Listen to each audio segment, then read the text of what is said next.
Let's continue with the next topic from context-free grammar, that is derivations and parse tree.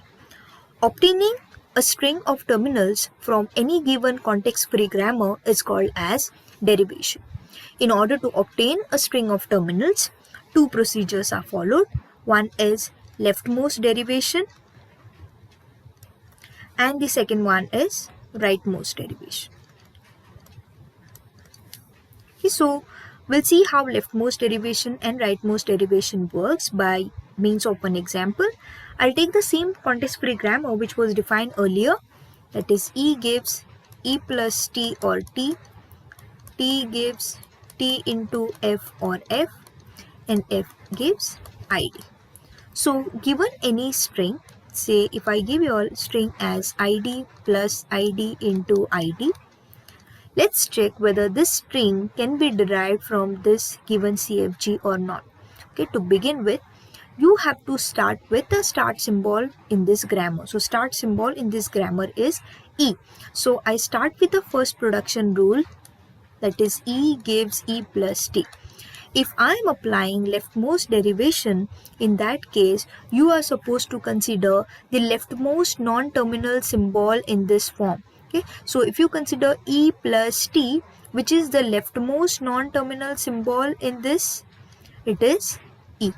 Okay, so you substitute for E in order to derive this string of terminal symbols here. So E gives E plus T or T. If I substitute E gives E plus T over here, I will get two plus symbols which are not required because this string contains only one plus. So I go for the second alternative, that is E gives T, and substitute T in place of E. So I'll get T plus T.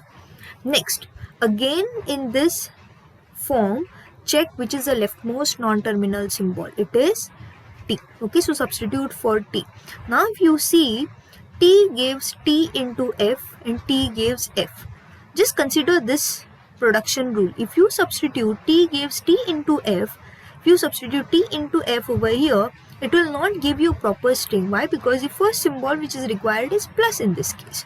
Okay, so we follow the next rule, that is T gives F, and substitute F in place of T. So I'll get this as F plus T. Again, check which is the leftmost non-terminal in this form.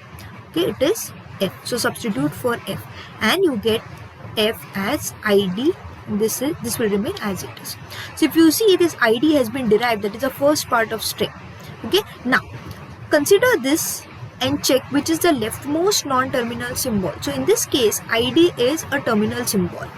Go ahead, plus is a terminal symbol, and then you get T as a non-terminal symbol. So the leftmost non-terminal symbol encountered in this form is T. So I substitute for T. Now T gives two production rules. One is T gives T into F. Second one is T gives F. So if I substitute T into F, I'll somehow get this multiplication symbol which is required. Okay, so the proper substitution is ID plus T into F in place of this T.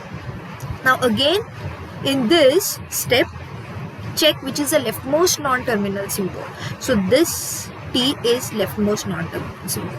So what do you need? ID plus is derived. So what do you need further? You need ID into ID.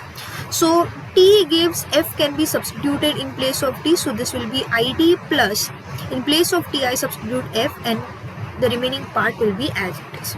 Again in this form, which is a leftmost non-terminal, F is a leftmost non-terminal.